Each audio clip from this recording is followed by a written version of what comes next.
Et bonjour à tous, bonjour à toutes, bienvenue dans ce nouveau numéro d'Avantinissa. Ça y est, la Ligue 1 est lancée. L'OGC Nice a procédé au match d'ouverture ce vendredi soir face à Lille, un match nul 1 partout. Un match et un scénario surtout qui évoque quand même de récentes désillusions et dernières saisons. On pourrait dire que c'est l'ADN du club, mais on va aussi quand même se concentrer sur ce qu'on a vu de positif pour cette première officielle de Francesco Farioli, une nouvelle ère dans laquelle l'OGC Nice rentre, un peu avec ses démons du passé, mais aussi avec quand même quelques promesses d'avenir. C'est très beau comme phrase, c'est même pas travaillé, en plus c'est merveilleux. Profitons un peu de cet aspect positif parce que je sais d'avance que pendant le podcast, le mood ne sera peut-être pas tout à fait le même. On va essayer quand même d'être juste et de contrebalancer ça. Mais je vous avoue que ça pique encore un peu, même avec la nuit entre-temps, qui a été courte, qui n'a pas forcément, on va dire, calmé certains nerfs. On parle de nerfs justement, il y a Alric qui est avec moi. Salut Alric, comment vas-tu ce matin ? Salut Sky, salut à tous. Écoute, encore un peu de déception, mais beaucoup moins que hier soir quand c'était à chaud. J'ai du mal à me dire que ce qu'on a vu hier était pas logique, donc ça permet de faire redescendre la tension. Mais ouais, beaucoup de déception malgré tout. Beaucoup de déception, on l'entend aussi dans ta voix. Il nous fait l'amitié d'être avec nous. C'est un ancien des podcasts sur le tennis. Vous le connaissez forcément pour ses activités de journaliste sportif et de youtubeur. C'est Alex de Castro. Salut Alex, comment tu vas ? Ça va, super. Salut Sky, salut Alric, salut tout le monde. Un plaisir de vous retrouver. Alors merci de nous faire l'amitié d'être là, hein. C'est pas la première émission qu'on fait ensemble, mais ça faisait un petit moment quand même et c'est un plaisir de t'accueillir. On profite de cet enregistrement imposé du samedi matin, vu qu'on a joué vendredi soir, pour t'avoir avec le décalage horaire, sinon c'est un peu compliqué. On sait que tu vis ta meilleure vie au Japon en ce moment, donc voilà. Ouais. D'ailleurs, si tu peux nous ramener un petit latéral gauche japonais, hein, t'as 2 semaines encore pour soumettre le nom à Florent Je vais y Guizavski. travailler. Ok. Je vais y travailler, pas de souci. Bon, pas de mercato aujourd'hui parce que c'est toujours aussi calme dans le sens des arrivées comme dans le sens des départs, même si, et on en parlera, Kasper Schmeichel se rapproche peut-être de la sortie. On aura l'occasion de parler des prochaines recrues de l'OGC Nice. Encore 2 à 3 joueurs attendus selon Jean-Pierre River. Mais d'abord, c'est Nice-Lille qui nous attend. Match inaugural de la saison de l'OGC Nice et de la saison de Ligue 1 tout court à l'Alliance Riviera. Un match nul un partout. Comme le disait Alric, somme toute logique. Maintenant, le contenu de scénario font que c'est un peu plus compliqué que ça à digérer. Mais messieurs, commençons par le commencement et par le 11 aligné par Francesco Farioli. Au final, pas trop de surprises compte tenu des blessés, des absents, tout ça. Peut-être au poste de latéral droit, on y viendra. Bulka dans les buts, Youssef Attal latéral droit, une charnière Todibo Dante, Melvin Barr à gauche, un milieu Sanson, Youssouf, Thuram en l'absence d'Hicham Boudaoui notamment. Une attaque Laborde, Mofi, Boga. Tout simplement, commençons par est-ce que ce premier 11 officiel de l'entraîneur italien de l'OGC Nice vous convainc, vous semble cohérent et même par extension vous semble de taille pour assurer une saison pleine en Ligue 1 avec les ambitions que l'on connaît du côté de Nice. Je pense que oui, globalement, ce 11, il est très intéressant, sauf un point, mais je l'avais déjà abordé, mais j'aurais pas de problème à y revenir, la présence de Youssef Attal en tant que titulaire. J'aurais beaucoup aimé avoir Jordan Lotomba. D'ailleurs, on en reparlera, mais qu'il a fait une très bonne entrée hier et je trouve que c'est pas normal qu'il n'ait pas été titulaire. Après, globalement, qu'on se le dise, oui, il manque peut-être un vrai latéral gauche et encore une ou deux recrues, mais ce 11-là, quand il est présenté sur le papier, il fait bonne figure pour la Ligue 1. Alors, Alex, tu nous diras ce que tu en penses, mais il n'y avait Bien sûr. rien à redire vraiment sur cette composition, et notamment sur le schéma aussi, à part peut-être la présence de Youssef Attal. Non, il n'y a pas grand-chose à redire. Effectivement, j'ai été surpris également de voir Youssef Attal. Est-ce qu'il n'y a pas une volonté aussi de le mettre en avant durant ces dernières semaines de mercato pour essayer de le revendre? On peut se poser la question, par exemple, aussi pour le banc de touche, quand on voit un Evan Guessant qui rentre plutôt qu'un Bouanani qui nous a planté une merveille là, la dernière fois en amical, bon, et qui est plutôt dans une dynamique très positive, c'est assez étonnant. Même un Pablo Rosario qui rentre, pourquoi? Les changements, on Est-ce en que c'est parlera, pas tu là penses aussi? bien qu'il y a Ouais, il y a tout un chapitre dessus, vu les c'est réactions qu'on a ça. pu tous avoir Non, mais pendant le match. c'est ça, mais je regarde plus du côté de la profondeur de banc. Parce que c'est vrai que sur le 11 des départs, il n'y a pas grand-chose à redire. Si on peut quand même avoir des doutes, et je profite du fait qu'il est marqué pour en parler. Comme ça, parce que si on dit ça après un mauvais match, on va dire qu'on tire sur Mm. l'ambulance. Moi, Gaëtan Laborde, joueur que j'adore, qui est un joueur d'immense qualité. Mais ailier droit dans un jeu de possession toute une saison, j'ai de gros doutes. Je dis pas qu'il sera nul, mais j'ai des doutes et je pense que c'est pas le but qu'il met sur ce match-là qui doit nous rassurer forcément, dans le sens où ce match-là, pour moi, n'est pas si représentatif du projet Farioli, de ce qu'on nous a expliqué. On nous a proposé, on nous a parlé d'un projet de jeu très offensif, avec la possession de balle, avec un bloc très haut. Alors que là, tu finis à 40% de possession de balle, largement dominé, en tout cas dans le jeu et ballon au pied par le LOSC. On savait ça, c'était attendu. Hein. Exactement. Et Laborde marque sur une phase de transition. Voilà. On n'a pas vu, je n'ai pas vu dans ce match-là Laborde combiner plus que ça. Je n'ai pas vu Laborde faire tourner le ballon. Mais après, voilà, c'était le contexte du match aussi qui voulait ça. Si on doit avoir un doute, c'est plutôt à ce poste-là, et évidemment l'éternel doute sur le poste de latéral gauche, même si j'ai l'impression que... Il a plutôt fait un bon match, Melvin Barr. Oui, bon, il y a toujours quelques petites actions où on serre les dents, mais globalement, je le trouve un petit peu mieux, même sur la phase de préparation, je trouve intéressant. J'ai l'impression qu'on lui en demande moins, on lui demande moins de déborder, on lui demande moins de centrer, surtout avec un élément aussi offensif que Jérémy Boga devant lui.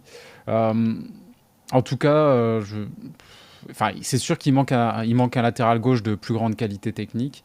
Mais Melvin Barr, pour moi, reste un joueur assez intéressant pour cet effectif.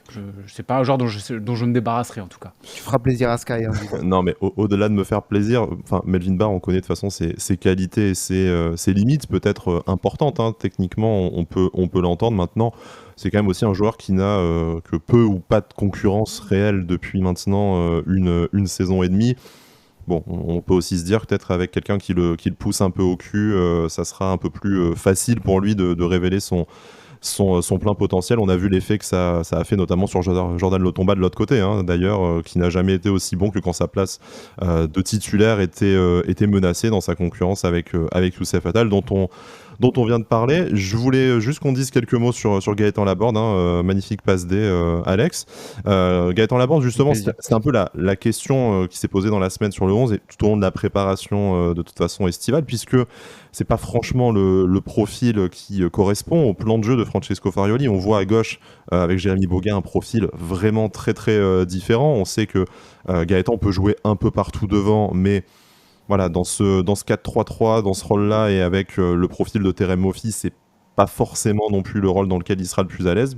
Pourtant, il marque, et au-delà de son but, hein, puisque tout doit pas se cacher derrière des stats non plus, on a apprécié sa grande disponibilité, son activité. Est-ce qu'au final, c'est pas déjà au moins bien d'avoir un joueur qui certes ne colle pas exactement au profil voulu, mais qui saura être décisif dans les moments où il faut l'être et qui de toute façon sera toujours disponible et toujours à fond. De toute façon, les principales qualités de Gaëtan Laborde qu'on a constatées la saison dernière déjà.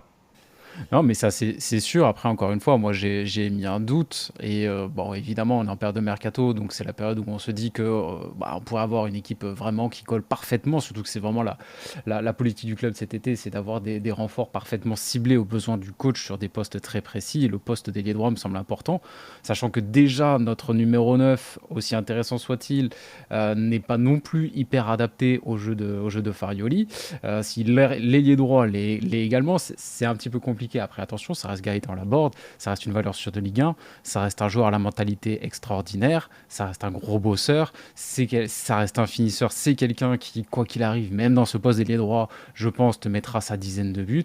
C'est tout sauf une catastrophe si on doit, entre guillemets, se contenter de Gaëtan Laborde sur le côté droit cette saison. S'il n'y a pas mieux à aller chercher, si on n'a pas la possibilité de faire vraiment un top player à ce poste-là, autant rester avec Gaëtan, hein, attention.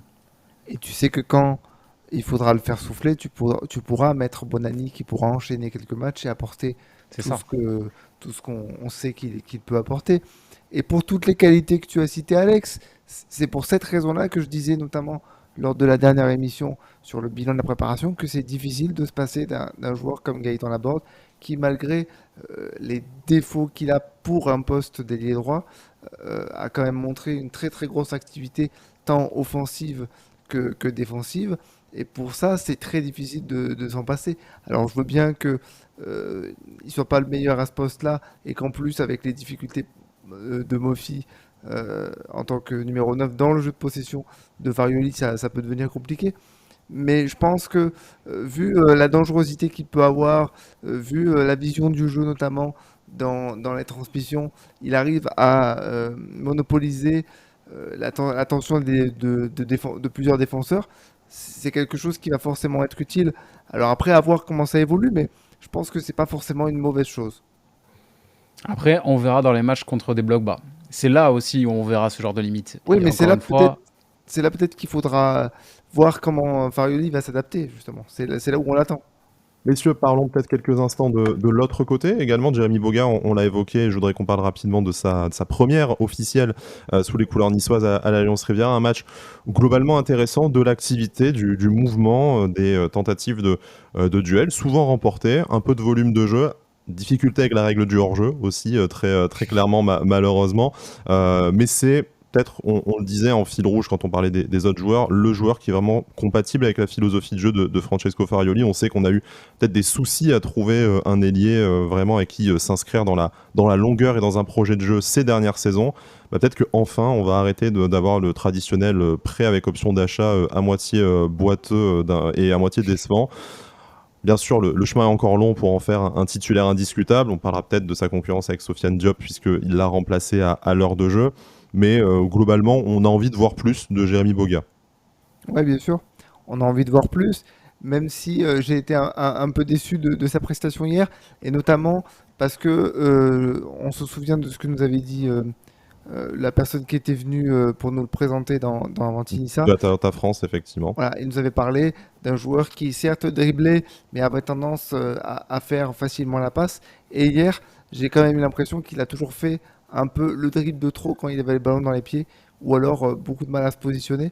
Donc ça viendra, c'est normal, hein, c'est le début, le temps de s'adapter, tout ça. Mais voilà, j'étais un petit peu déçu de sa prestation globalement hier. Mais je veux en voir plus par contre. oui, pareil, j'ai été assez déçu. Je l'ai trouvé très timide. Il avait l'air par moments un petit peu perdu, j'ai l'impression. Même au niveau de son positionnement, il n'était pas à la même hauteur que tout le reste de la ligne d'attaque. J'ai vu des petits trucs, ouais, des petits dribbles de trop. Il y a un moment donné, il y a une très belle phase de transition où il met une passe derrière les talons de Mofi. Bon. Est-ce que Mais c'est pas une après, question voilà, on le d'automatisme connaît. qui doit se travailler? Parce que quand tu Oui, es oui, c'est entouré une de première. Bard, Thuram, Laborde, Mofi qui ont l'habitude de jouer ensemble, au final, c'est un peu à toi de te Certainement. mettre au diapason aussi. Certainement, certainement. De toute façon, j'ai pas de doute sur le talent de Jérémy Boga. On le connaît, on l'a vu à Rennes, on l'a vu en Italie également. On sait que c'est un talent fou. On va lui laisser le temps. On va absolument pas tirer de conclusion avec ce match-là. Et comme tu l'as dit, c'est très juste. C'est bien qu'on ait enfin investi sur un offensif et qu'on n'ait pas encore sorti l'éternel prêt avec option d'achat. Le joueur a Ça serait bien relancé. qu'on Ouais, l'éternel joueur a relancé. Alors, bon, techniquement, il a relancé puisque il sort Hmm. pas d'une grande saison avec l'Atalanta Bergame, mais au moins on investit et on mettra du temps, on lui donnera Hmm. du temps. Et en plus, il y a un coach qui le connaît bien, donc je suis plutôt confiant par rapport à Jérémy Boga. Je vais pas me baser sur ce premier match un peu timoré pour tirer des conclusions. Il y en a un qui a pris le temps pour s'imposer dans le 11 titulaire, mais ça y est, enfin, on peut lui confier les bois. C'est évidemment Marcin Bulka, titulaire à la faveur de Kasper Schmeichel. Une première performance, je n'ai pas trop les mots pour la qualifier. Quand même, il te sauve la vie, il repousse l'échéance jusqu'à la toute dernière minute du temps additionnel. La différence est quand même assez spectaculaire avec Kasper Schmeichel. Alors bien sûr, c'est peut-être aussi l'effet d'un match et d'un soulagement pour lui de ne pas avoir son concurrent danois dans les pattes, mais quand même sur certaines actions, que ce soit les réflexes sur la ligne, les réflexes pour se jeter au sol, les sorties dans les 6 mètres et dans la surface, on voit tout ce qu'il apporte de plus par rapport à son prédécesseur. Au niveau jeu au pied, c'est peut-être un peu plus compliqué. Encore que c'est peut-être plus simple, plus scolaire, mais un peu moins risqué. Il y a eu quelques pertes de balles, mais il n'y a pas eu de relance folklorique et de contrôle manqué par ses coéquipiers qui auraient pu impacter le score. Globalement, votre avis par rapport à cette saison de Marcin Bulka, sur lequel malgré tout, il y a des doutes parce que c'est un gardien qu'on apprécie beaucoup pour sa mentalité, son investissement et pour cette épopée en Coupe de France naturellement, mais qui a assez peu joué, un peu plus d'une dizaine de matchs depuis son arrivée à l'OGC Nice. Donc il y a encore beaucoup de questions qui se posent quant à sa capacité à s'installer titulaire et faire une saison à 34, 35, 40 matchs. J'ai eu très très peur qu'il se blesse. Oui. J'ai eu très très peur qu'il se blesse. Le moment où il est par terre et où le jeu s'arrête, quand même, je pense que... où il se tient la cuisse, le quadrille, je me suis dit, oh là là là là, ça va être compliqué. Mais après, non, très très content de le voir enfin en titulaire. Alors ça peut paraître paradoxal parce que j'ai énormément défendu Kasper Schmeichel, parce que c'est un joueur que j'apprécie malgré tout, donc il n'y a pas de problème par rapport à ça. Après, j'ai beaucoup aimé l'attitude des supporters qui l'ont beaucoup acclamé en début de match, donc ça c'est pour le côté extra sportif. Mais après, globalement, une très très belle première prestation cette saison. 2 gros arrêts en première mi-temps qui, moi, m'ont fait faire un peu d'huile, hein, soyons directs. Mais clairement, pas beaucoup d'erreurs. Je crois qu'il a raté une ou 2 relances au pied, ce qui est très très peu, hein, sachant que c'est peut-être pas... Oui, mais Schmeichel aussi, hein, il t'en raté 1 ou 2 par match. Bien hein, sûr, de toute mais façon, sauf que là, voilà, quand tu joues au pied en étant gardien, t'as toujours du déchet, c'est normal. hein. c'est sans conséquence. C'est sans conséquence directe. Je veux dire, il n'a pas fait une relance dans l'axe foireuse, il n'a pas redonné le ballon à Exactement. l'adversaire. C'est sans conséquence directe. Donc non, très bonne première, très rassurant pour sa défense. Puis on en a déjà parlé, mais il y a beaucoup de confiance entre sa défense centrale et lui, donc ça va fonctionner, c'est sûr. Un petit peu un regret quand même de prendre ce but en toute fin, mais voilà, moi je veux le voir s'installer durablement dans les buts niçois. Alex, on va installer Marcin Bulka du coup, et c'est ce qui était prévu, je m'imagine, sur le temps long, au moment où Julien Fournier le ramène, et après cette première saison très convaincante où il nous emmène notamment au Stade de France. Maintenant, on va se poser la question, est-ce que entre sa fiabilité physique qui interroge, hein, même si bon, voilà, la blessure à l'épaule la saison dernière, c'est pas forcément si d'une fragilité, mais à voir comment elle a été soignée. L'incertitude autour de Teddy Boulendi derrière, qu'est-ce qu'on fait? Est-ce qu'on va chercher un autre deuxième gardien? Est-ce qu'on fait confiance à Teddy dans ce rôle-là en espérant que Marcin puisse jouer un maximum de rencontres? Voilà, aller chercher un autre profil expérimenté qui n'est pas Kasper Schmeichel. Qu'est-ce que toi, en tant que directeur sportif, tu adopterais comme stratégie? Donc on sait que tu as l'habitude de jouer à ça dans tes vidéos sur ta chaîne YouTube normalement, mais là dans ce cas précis, c'est vrai qu'on est un peu entre deux. C'est comme on le disait pour le poste d'ailier droit, en fait, c'est pas vraiment la priorité nécessairement d'aller chercher là dans les prochaines semaines un autre gardien, mais à la fois, est-ce qu'on peut se permettre de rester avec ce pari-là pour avoir voilà, quel est ton feeling là-dessus? Déjà, je vais commencer avec Marcin Bulka sur ses performances. Moi, je suis très très satisfait déjà de ce qu'il nous a montré, parce que les qualités, on les connaissait.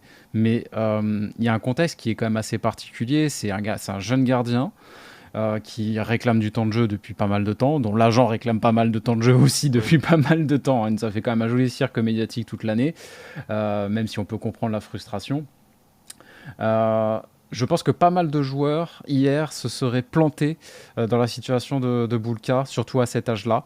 Et lui nous sort une masterclass. Donc ça déjà, en termes de personnalité, je trouve ça très très fort et très rassurant. Et ça se rajoute à aussi ses performances, comme tu l'as dit, en Coupe de France, où il a joué tous les matchs face à des gros adversaires. Qui En plus Coupe est, hein. d'Europe l'année dernière, où il a été exempt de tout reproche, en tout cas, où voilà, j'ai Exactement. pas souvenir d'un vrai mauvais match de sa part. Et en finale de Coupe de France, j'ai pas le souvenir d'un Bulka qui tremble. Il avait l'air de jouer son jeu habituel sans aucun problème. Donc très rassurant, il capte absolument tous les ballons dans les airs. Franchement, bon, malheureusement pas le, pas le dernier, mais globalement il a été très très rassurant dans les airs. Il a été très rassurant également sur sa ligne. Son jeu au pied, beaucoup de gens nous ont dit non, le jeu au pied de Bulka ça va pas, c'est pour ça qu'il faut garder Schmeichel. Je suis désolé, mais je ne vois vraiment pas sur quoi on se base pour dire que le jeu au pied de Marcin Bulka n'est pas bon. Sur les amicaux, il a été très Moins bien. soyeux, Sur ce un peu match-là, plus il a été raide, moins très bien. soyeux.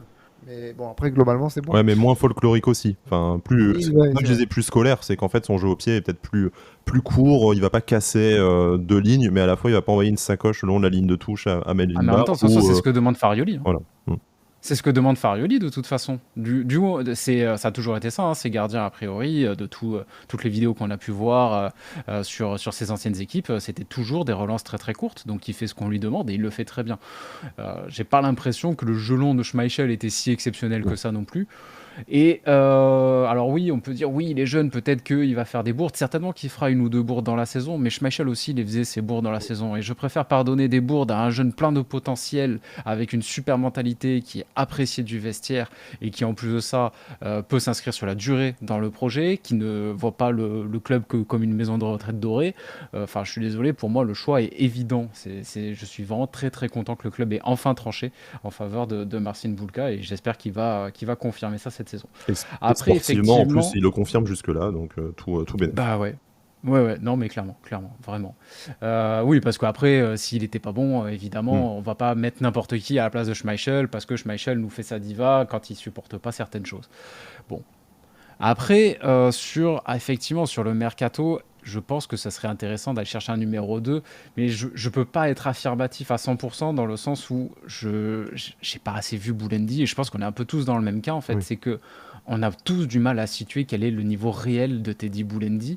Donc, est-ce que ça vaudrait pas le coup, en fait, de l'avoir comme numéro 2 sur une première saison et de voir au pire, et au pire des cas, on prend un joker. Si vraiment Mm. il nous fait 3 matchs catastrophiques, bon, bah effectivement, là, on pourra aller chercher un gardien en express et c'est de trouver un gardien 30-35 ans qui a de l'expérience sans être un phénomène, qui acceptera de faire le numéro 2. C'est pas non plus le genre de joueur le plus dur à aller dégoter. Le Simon Donc Poupin à l'époque, par exemple, hein, pour ceux qui voilà, ont connu ça, Oula, ça remonte voilà, ça. ça remonte. ce genre de gardien, quoi. Ce genre de gardien-là qui sera très content d'être numéro 2, qui aura suffisamment d'expérience pour ne pas faire tâche sur les quelques matchs où Bulka risquerait de ne pas être là. Voilà. Mais en tout cas, j'insiste, je suis assez content de voir que le club ait eu le courage de mettre Schmeichel dehors, enfin d'essayer de le mettre dehors en tout cas et de trancher en faveur de Marcin Passe pas la Bulka. porte. Oui. Parce que vraiment, Schmeichel, enfin, oui, il fait une deuxième partie de saison plutôt bonne, mais même là, il y a quand même il y a pas mal d'actions, pas mal de matchs où ça reste quand même, ça reste assez limite. Et il y a un comportement qui ne va pas du tout. Il y a un salaire qui est bien trop gros à assumer. Vraiment, je trouve ça parfaitement logique et sain que Marcin Bulka fasse partie intégrante de ce projet et non pas Kasper Schmeichel. On a beaucoup parlé du positif hein, avec ce qui s'est passé en première période. Il y a eu 20 minutes vraiment de très bon niveau et globalement, à part l'entame où Lille avait le pied sur le ballon, la première période est vraiment cohérente avec cette ouverture du score, encore une fois, de Gaëtan Laborde. Ça a été plus compliqué en deuxième période et j'aimerais un peu qu'on s'interroge sur le pourquoi, hein, même si on n'a pas forcément les réponses, mais en tout cas soulever un peu les éléments de réflexion que Francesco Farioli pourrait avoir dans les prochains jours et pour la suite de la saison. Donc premièrement, il y a très clairement, je pense, une baisse de l'intensité physique. Est-ce que c'est la chaleur? Est-ce que c'est la préparation qui a été dense? On a du mal en fait à comprendre pourquoi l'OGC Nice n'est jamais vraiment revenu des vestiaires et après l'heure de jeu, ça a même été un peu plus compliqué, même si il y a d'autres éléments qui peuvent l'expliquer. Euh, bon, c'est un peu tôt peut-être pour dire que les saisons se suivent et se ressemblent, mais malheureusement, ce scénario de match, on l'a quand même vécu de très nombreuses fois ces dernières années avec le gym qui ne revient pas des vestiaires, qui arrête de jouer sans avoir la possibilité de tuer le match, même si bon, l'arbitre n'y a pas forcément aidé. Faudra qu'on en parle de ça aussi, hein. Voilà, on en parlera en fin d'émission, mais voilà, là, cette baisse physique, le manque au final de solutions, d'occasions en deuxième période, on termine avec 60% de possession de balles pour Lille, 12 tirs à 8, donc le score, comme tu le disais, Alric, somme toute est logique, le scénario est lui cruel, le contenu décevant. Comment on explique ça? Parce que certes, un jeu brouillon, un manque de repères, on en parlait pour Jérémy Boga par exemple, ça peut s'expliquer avec un nouvel entraîneur, des nouveaux joueurs. Par contre, que encore une fois, la lumière s'éteigne en deuxième période, ce n'est évidemment pas l'unique faute de Francesco Farioli, mais ça commence à être, voilà, ça commence à être un peu redondant, je trouve. Bah, ils ont semblé complètement cramés. C'est difficile à entendre peut-être, mais ils ont semblé totalement cramés. J'en veux pour preuve que même Sofiane Diop, qui est rentré en cours de jeu, n'a pas fait une seule différence. Et même à un moment donné, pourquoi je dis qu'il semblait cramé, c'est parce que à un moment donné, je le vois avec il doit récupérer un ballon à la course avec un joueur qui a quand même fait 70 minutes. Lui, il vient de rentrer 10 minutes plus tôt, je crois, et il n'arrive pas à le prendre à la course. Et je me dis quand même, c'est pas le plus lent, hein, Sofiane Diop. Mais voilà, et puis il revient un peu les mains sur les cuisses. Donc je me dis, comme j'étais en face de lui au stade, je me dis quand même, c'est curieux. Et ils m'ont semblé un peu cramés, les joueurs. Beaucoup moins de pressing. À partir du moment où Mofi sort, il n'y a plus personne qui va au contact. Et Morgan Sanson disait effectivement, ouais, même lui, il disait, j'ai commencé à avoir des crampes aux adducteurs, première fois que j'en ai dans ma carrière. Donc peut-être qu'il reste encore quelques séquelles de la préparation, c'était pas impossible, qui a quand même été beaucoup basé sur le physique. Mais ouais, je pense que globalement, ils étaient cramés les joueurs, et c'est peut-être ça qui explique la difficulté en seconde mi-temps, même si après, il y a quand même un gros souci pour se créer des occasions, pour ne serait-ce que tenir le ballon. Enfin, c'était un peu n'importe quoi. Comme tu l'as rappelé, Morgan Sanson l'a confirmé en disant qu'il avait eu des crampes, c'est la première fois. Je pense qu'ils n'ont pas encore digéré la prépa physique. Mais je ne limiterai pas non plus l'explication à ça.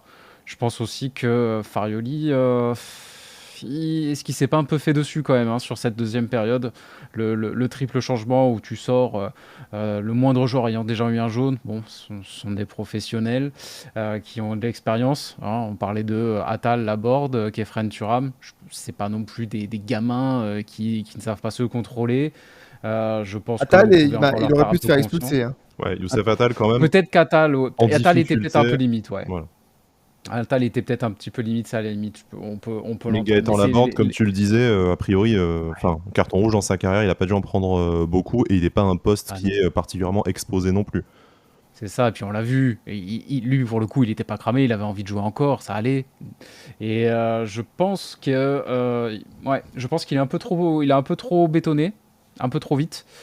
Et je pense ça, après, bon, ça c'est une hypothèse, c'est une théorie, je n'affirme rien, mais je pense aussi qu'il y a certaines rentrées de joueurs qui sont là plus pour des buts mercantiles que des changements tactiques. Tu penses à qui, Je par pense qu'il y exemple? a.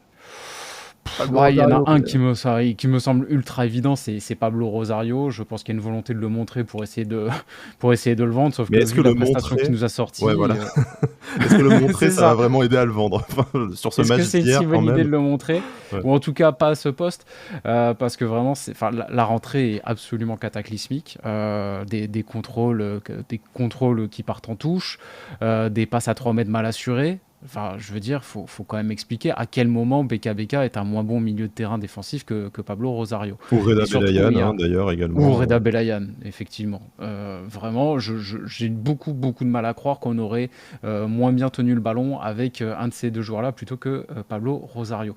Rosario, à la limite, si on me dit qu'il est là pour faire le 3e, le 4e défenseur central, ça, à la limite, je veux bien. Parce que voilà, défensivement, il est là, il est costaud, il a une super mentalité, il n'y a pas de problème. Mais au milieu de terrain, c'est quand même catastrophique. Et il y a un truc aussi que j'aimerais comprendre, c'est quand même Farioli, c'est le 3e coach qui ose nous mettre ce joueur-là au poste de numéro 8. Encore en 6, je peux comprendre dans un rôle de sentinelle pur pour vraiment jouer soit en Pour retrait, mettre soit des faire des petites flèches, passes très casser le courtes. jeu en fin de rencontre parce que t'es devant au score et t'es un peu en difficulté, tu vois. Mais Ouais. Sauf que là, non, il rentre numéro 8.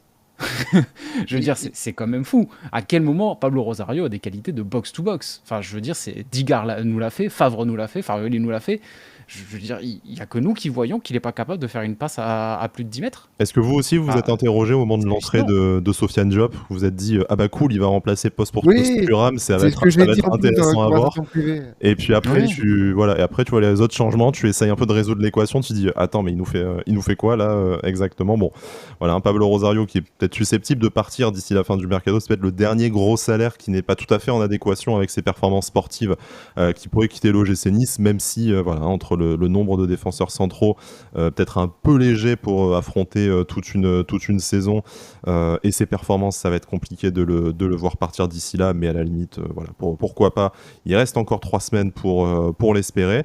Je voulais juste, avant qu'on se lance sur vos débats, messieurs, hein, les sujets que vous souhaitez aborder, globalement sur ces changements, voilà, hein, Gaëtan Laborde qui sort parce qu'il a un carton jaune, et c'est pas nous qui le disons, hein, c'est l'explication de Francesco Farioli en conférence de presse d'après-match, et c'est d'ailleurs très bien et très sain, je trouve, qu'un entraîneur revienne sur ses choix, y compris quand il s'est trompé.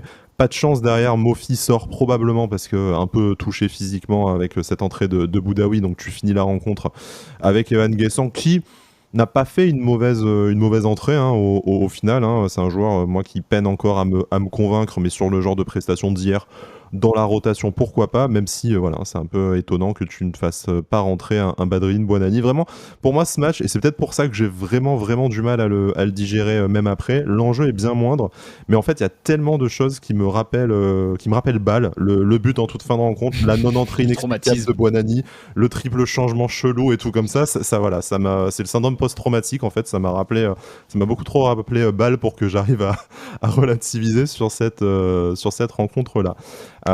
Écoutez, c'est peut-être Guessant, il l'heure. a fait du bien. Hein. Guessant, il a fait du Je bien, une suis. certaine activité, y compris sur le côté où c'est pas un poste où je l'attendais vraiment, mais jusqu'à son dernier centre-tir, voilà, qui malheureusement n'a trouvé personne, peut-être pas aidé par Sofiane Diop, et je pense que ça fera l'objet d'un de nos débats à venir, mais voilà. Ouais. Je vais peut-être Non, mais on en parlait en off, juste pour excuse-moi, juste un tout petit dernier mot, on en parlait en off tout à l'heure. C'est vrai qu'on peut se poser également la question, est-ce que Evan Guessant n'essaie pas de le vendre? Mais au final, sa rentrée, elle est hyper intéressante, je trouve. Et alors évidemment, c'est peut-être pas la future pépite qui va tout casser, mais un joueur comme ça sur le banc de touche, formé au club qui plus est, donc je pense pas qu'il doit avoir un gros salaire, capable de jouer à droite, à gauche et en pointe, qui amène de la verticalité, qui a une bonne pointe de vitesse, qui a du physique. Honnêtement, ce genre de mec-là, sur des fins de match, ça peut faire mal. Hein. L'Olympique Lyonnais s'en souvient encore. Oui. Donc, La, la dans un verti- effectif sain et cohérent, ce genre de joueur, pour moi, a sa place. Après, je sais qu'il y a des... je sais plus exactement ce qu'il avait dit quand il arrive à Nantes, comme quoi il retrouvait une meilleure ambiance, une ambiance plus familiale, je sais pas quoi. Je sais qu'il y en a certains qui lui en veulent un peu pour ça, mais au final, on l'a bien vu que l'année dernière, c'était le bordel et que le club, voilà, Avec l'affaire Galtier, on peut imaginer qu'effectivement l'ambiance n'était pas nécessairement au beau voilà, c'était fixe pas ces gratuit. dernières saisons. C'était pas tout à fait, c'était dispensable, C'était mais pas gratuit. ça venait pas de nulle part. Effectivement. Voilà. Concernant nos derniers débats à ouvrir pour clôturer cette émission, je voulais aborder tout d'abord le cas de Kefren Turam. Alors, on sait que le ressenti au stade, à la télé, n'est pas le même, et puis globalement, le ressenti de chaque spectateur n'est pas identique. Alors, bon, j'ai vu beaucoup de réactions extrêmement positives sur le match de Kefren Turam. Je vous avoue qu'à titre personnel, et je ne dis pas que j'ai raison, hein, si 90% des gens disent que le match a été excellent, c'est très probablement moi qui ai tort, mais j'ai eu du mal à m'enthousiasmer sur la performance de Kefren Turam. Alors, pas de quoi Ah ouais? le remplacer par Pablo Rosario. Hein. Très clairement, là-dessus, on sera tous d'accord. Maintenant, j'ai effectivement constaté que voilà, il y avait certaines récupérations hautes, et c'est probablement là-dedans qu'il s'inscrit vraiment dans le projet de jeu de Francesco Farioli. Mais vu que on a beaucoup été dominé au milieu de terrain et en termes de possession de balle, je l'ai quand même trouvé, au-delà de sa nonchalance habituelle, mais avec laquelle on a appris à composer, j'ai quand même trouvé que, à l'image du reste aussi de l'équipe, il y avait un manque de mordant, il y avait un manque d'allant, pas trop envie d'aller vers le ballon, assez peu au final de possibilités pour lui de s'exprimer, et ça c'est pas sa seule responsabilité, puisque assez peu d'espace, assez peu de possibilités voilà, de remonter le ballon, et au final j'ai trouvé, alors qu'en première période il s'est mis au niveau du reste de l'équipe, donc c'est-à-dire un assez bon niveau, mais en deuxième période il a quand même très rapidement coulé. Moi, au moment où on le remplace, et où j'imagine qu'il est remplacé par Sofiane Diop, ça ne me crève pas forcément le cœur. Après, c'est sûr que même avec une performance que, encore une fois, ça n'appartient qu'à moi, je juge assez moyenne, ça a toujours été meilleur que les 35 dernières minutes de Pablo Rosario. Bah, il marche à la confiance, hein. On sait que sa performance va dépendre de la langue globale de l'élan global de l'équipe, pardon. Et par exemple, moi, enfin, j'ai une action en tête en première mi-temps. J'en parlais en off, mais j'ai une action en tête en première mi-temps. Il doit tuer le match, mais il se met hors jeu bêtement parce qu'il veut faire une passe. Donc ça, c'est encore des choses que je j'arrive pas à comprendre chez lui. Enfin, typiquement, il se retrouve parfois dans des positions qui sont ultra favorables pour lui parce qu'en plus, il a une bonne frappe de balle et il peut pas prendre le risque. Et ça, c'est un peu ce que je reproche à l'équipe depuis plusieurs années, c'est le manque de prise de risque. Après, globalement, oui, c'était beaucoup moins bien en seconde mi-temps, mais c'est comme toute l'équipe. Et tant que l'équipe ne suivra pas de manière constante, bah, lui aura du mal à se mettre en jambes. Maintenant, deux, trois accélérations, deux, trois récupérations intéressantes qui me font dire qu'il va faire du bien. Et encore plus depuis que Morgan Sanson est arrivé, ça le décharge un petit peu de responsabilité défensive, si je puis dire, et ça ne peut qu'épurer son jeu de manière assez intéressante. Moi, je trouve le constat assez dur pour ma part. Bon, moi, j'ai le ressenti télé, pas le ressenti Mm. stade. Kefren Turam, c'est un joueur qui m'a pas mal déçu sur la fin de saison et sur les matchs amicaux et même sur ses performances avec l'équipe de France Espoir. J'étais vraiment déçu et je me disais mais quel Kefren Turam on va récupérer cet été. Peut-être aussi un Kefren Turam qui espérait partir, même si on nous dit qu'a priori c'était pas forcément sa priorité et qu'il est très bien à Nice, tant mieux. Je pense que de toute façon ça a l'air d'être un garçon avec une très bonne mentalité, ça y a pas de souci là-dessus. Mais je me demandais un petit peu quel Kefren Turam on allait avoir et aujourd'hui j'ai pas. Alors évidemment on n'a pas vu du très grand Kefren Turam bien sûr, mais j'ai vu du Kefren Turam très sérieux. Ça a été le joueur qui a récupéré le plus de ballons. Le but part d'une très très bonne récupération de Kefren Turam. Il y a eu quelques projections. Après, il était surveillé de très près par Benjamin André. Mm. Je pense que Paulo Fonseca avait très bien ciblé Kefren Turam et avait donné pour consigne de ne pas le laisser démarrer balle au pied. Donc forcément, il a eu un petit peu plus de mal à jouer. Et en plus, l'équipe jouait quand même assez bas sur ce match. C'était pas le meilleur match pour lui pour s'exprimer. Mais je pense qu'on a vu du bon Kefren Turam. Moi, c'est une prestation qui, à défaut de m'époustoufler, c'est une prestation qui m'a rassuré. Je me dis, ok, c'est bon, il est bien là et il est prêt à continuer à travailler et à progresser. Enfin, pour l'instant, ça va. Vraiment, je me fais pas de soucis là-dessus. Alex, garde la main peut-être, un sujet qu'on n'aurait pas Ok. abordé jusque-là et que tu souhaiterais nous partager.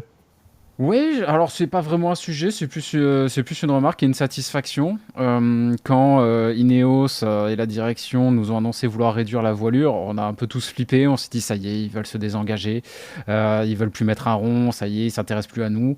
Euh, Moi j'avais l'impression surtout que en faisant venir des personnes comme Florent Ghisolfi ou Fabrice Boquet, des personnes très compétentes, mais très compétentes dans l'accompagnement de clubs, dans le développement de clubs, et non pas compétentes pour bâtir des très très grandes équipes, comme tu pourrais le faire en allant chercher, j'en sais rien, un Monchi par exemple ou FC Séville.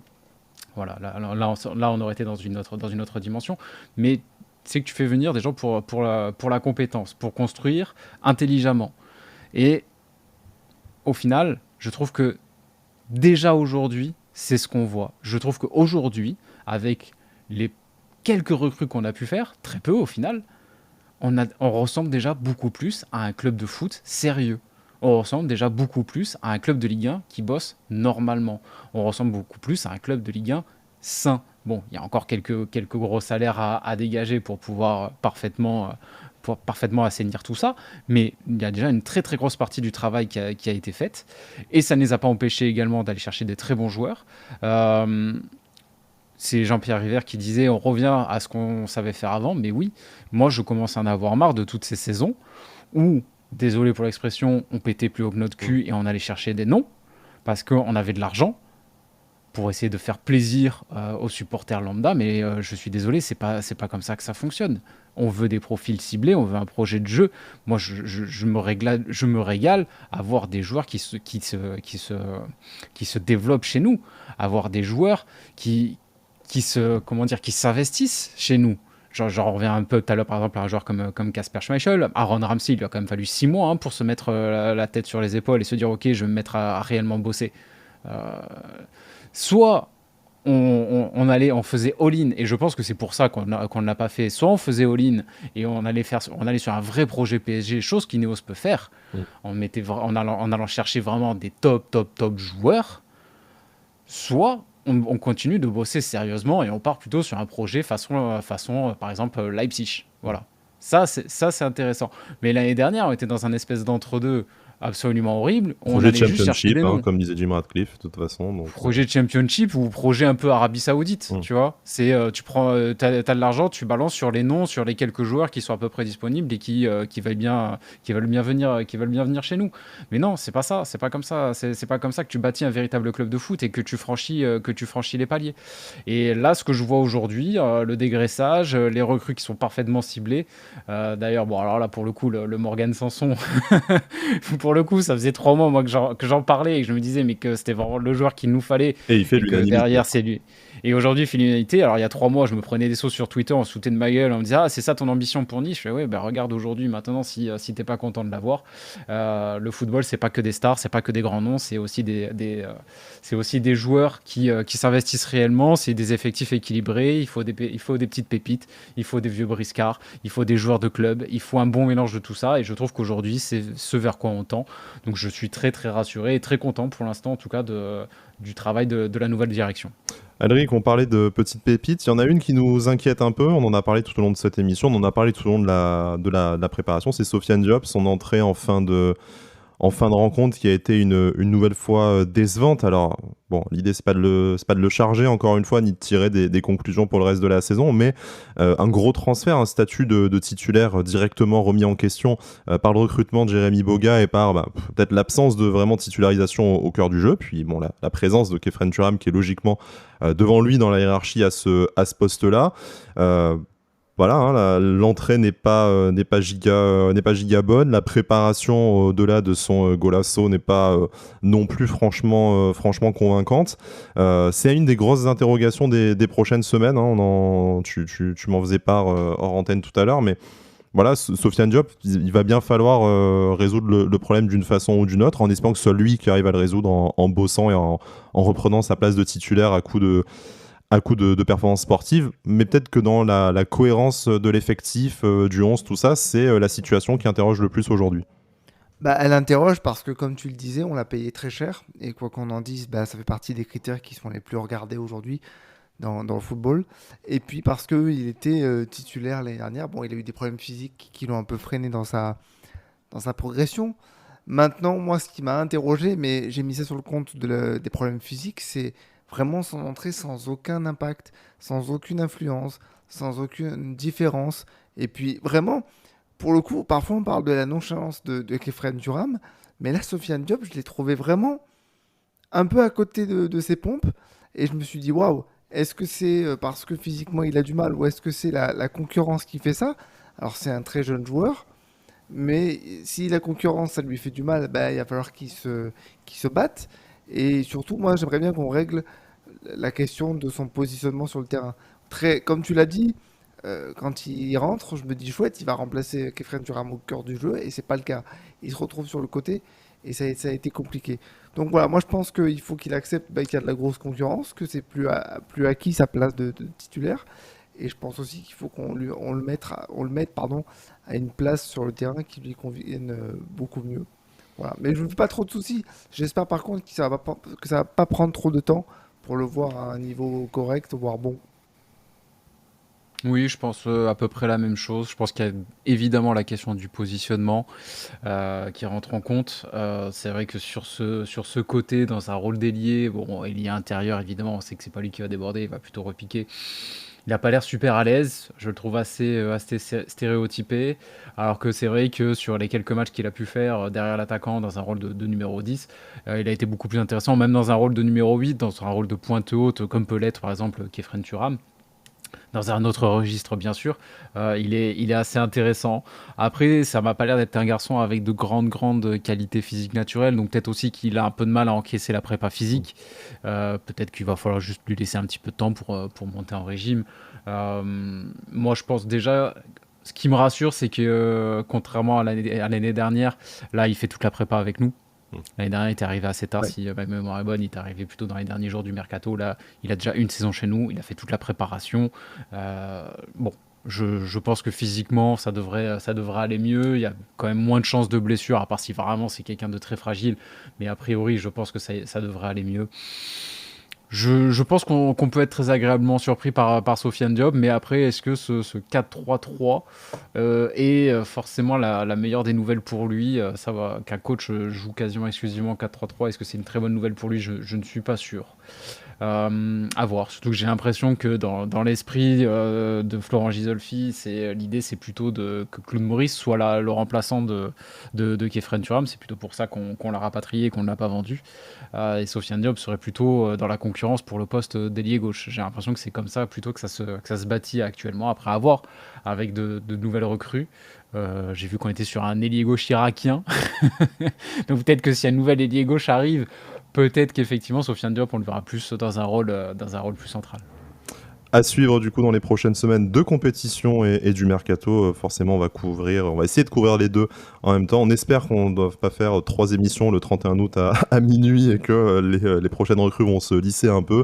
2 à 3 joueurs encore une fois encore attendus d'après Jean-Pierre River, et somme toute on n'en a pas parlé de cette déclaration, mais c'est quand même assez cohérent je pense par rapport aux besoins de l'effectif. On espère que ça arrivera rapidement et surtout que ce sera des recrues aussi satisfaisantes jusque-là que Morgan Sanson et Jérémy Boga. On ne peut être qu'agréablement surpris.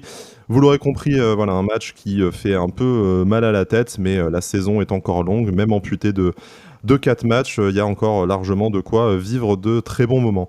Alex, Alric, merci beaucoup de m'avoir accompagné tout au long de cette émission. Vous savez que vous êtes chez vous, vous revenez quand vous le souhaitez, quand vous souhaitez reparler de l'OGC Nice. Et puis voilà, vous retrouvez de toute façon Alex de Castro sur sa chaîne YouTube, dont je vous laisserai le lien en description de cette émission. Alric sur BFM dans Cop-Aiglon également dès lundi, où j'aurai également normalement le plaisir d'être pour revenir encore une fois sur ce match. On aime se faire mal décidément dans cette émission. Et puis voilà, tout au long de la saison, prochain match le week-end prochain, je crois que c'est dimanche, donc on fera l'émission dans la foulée. Merci beaucoup, merci tout le monde pour votre fidélité, et Issa Nissa.